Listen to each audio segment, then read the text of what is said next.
নমস্কাৰ আমি আৰু আমাৰ ৰান্ধনীশাললৈ আপোনালোক সকলোকে আদৰণি জনালো। আজি মই ৰঙালাওৰ গুটিৰ সৈতে ৰৌ মাছৰ জোল বনাম। এই ৰেচিপিটো মই মোৰ আইতাৰ পৰা শিকিছিলোঁ।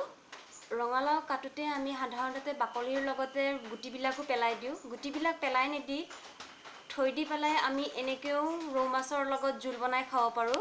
আহক আমি এতিয়া ৰেচিপিটো ষ্টাৰ্ট কৰোঁ। এয়া মাছ লৈছোঁ মই, ৰৌ মাছ। আৰু এইটো সৰু বাটিৰে এবাটি ৰঙালাওৰ গুটি লৈছোঁ। দুটা ৰঙালাওৰ গুটি মই ৰ'দত শুকুৱাই থৈছিলোঁ, কেইবাবাৰো শুকাইছোঁ। আৰু দুটা মিডিয়াম চাইজৰ পিঁয়াজ এনেকৈ কাটি লৈছোঁ।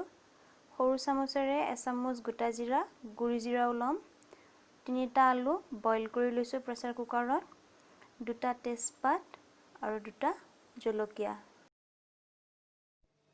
প্ৰথমতে মই ৰঙালাওৰ গুটিখিনি ফ্ৰাই কৰি ল'ম।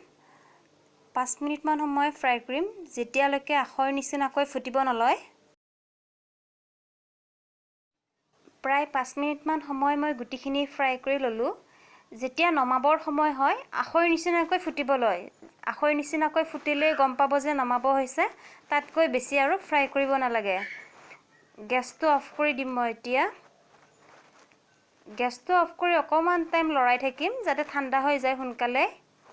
ঠাণ্ডা হোৱাৰ পিছতহে মিক্সিত মই গ্ৰাইণ্ড হ'বলৈ দিম, ভালকৈ গুড়ি হ'ব। তাৰপিছত পাউডাৰখিনি চালি পেলাই উলিয়াই ল'ম। চালি পেলাই মই এক্সট্ৰাকৈ পাউডাৰখিনি উলিয়াই লৈছোঁ। এতিয়া মই ৰৈ যোৱা বাকলিখিনি চালনীখনত লৈ পেলাই পানী ঢালি মোহাৰি ল'ম, যাতে ৰৈ যোৱা গুড়িখিনি পানীৰ লগত মিক্স হৈ ওলাই যায়। এতিয়া মই মাছখিনি ফ্ৰাই কৰি ল'ম। ইয়াত মই নিমখ আৰু হালধি সানিয়ে থৈছিলোঁ। মাছখিনি ভালকৈ ফ্ৰাই হৈ গ'ল। এতিয়া মই এইখিনি তেলতে মাছৰ জোল বনাম। মাছখিনি নমাই থলোঁ মই। এতিয়া মই ইয়াত গোটা জিৰা আৰু তেজপাত, শুকান জলকীয়া 2টা একেলগে দি প্ৰায় 30 ছেকেণ্ডমান সময় ফ্ৰাই কৰি ল'ম।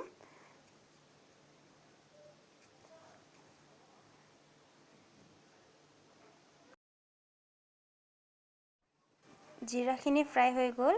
মই এতিয়া পিঁয়াজখিনি দি দিলোঁ। পিঁয়াজখিনি মই সামান্য ৰংচোৱা হোৱালৈকে ফ্ৰাই কৰি ল'ম। তাতকৈ বেছি ৰংচোৱা নকৰোঁ, সামান্য ৰংচোৱা হ'লেই হ'ব।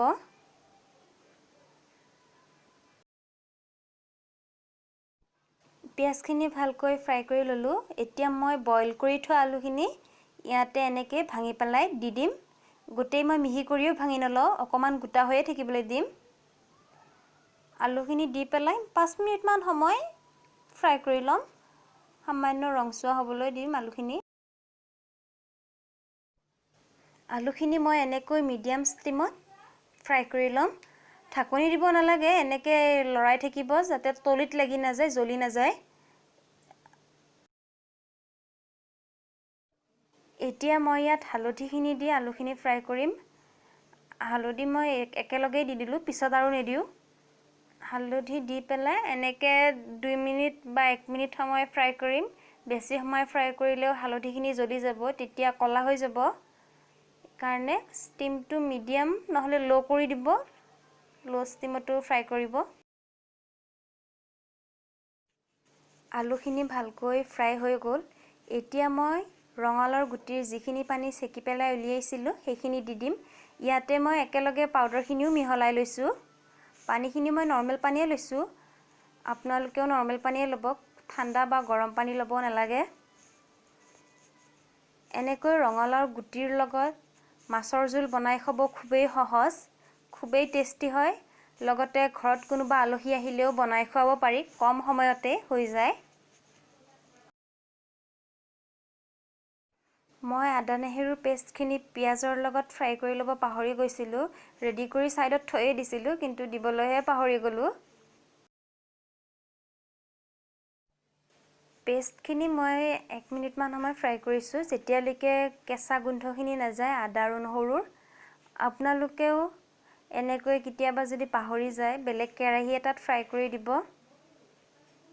মই আজি পাহৰি গ'লোঁ, এইকাৰণে এনেকৈ দিব লগা হ'ল। প্ৰথমতে মই নিমখ দিয়া নাছিলোঁ, অকমান উতলিবৰ কাৰণে থৈছিলোঁ। উতলাৰ পিছতহে মই নিমখ দিছোঁ। সোৱাদ অনুসৰি আপোনালোকে নিমখ দিব। মই প্ৰায় এচামুচেই দিছোঁ।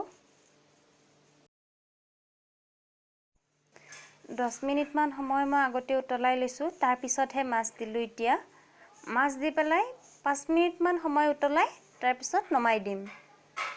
এতিয়া মই ইয়াত সৰু চামুচেৰে আধা চামুচ জিৰা গুড়ি দিলোঁ টেষ্টটো বঢ়াবৰ কাৰণে। তাতকৈও বেছি নিদিওঁ, মই আগতে গোটা জিৰা দিছোঁ যিহেতু বেছি নালাগে জিৰা গুড়িও। এতিয়া মই আকৌ 5 মিনিটমান উতলিব দিম। মাছৰ জোল ৰেডি হৈ গ'ল। এতিয়া মই গেছটো অফ কৰি দিলোঁ। এয়া ৰেডি হৈ গ'ল আমাৰ অসমীয়া থলুৱা খাদ্য ৰঙালাওৰ গুটিৰ সৈতে বনোৱা ৰৌ মাছৰ জোল। আপোনালোকেও ঘৰত এনেকৈ বনাই খাব, লগতে আলহী আহিলেও বনাই খুৱাব।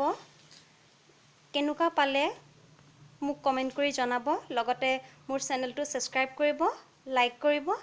ধন্যবাদ।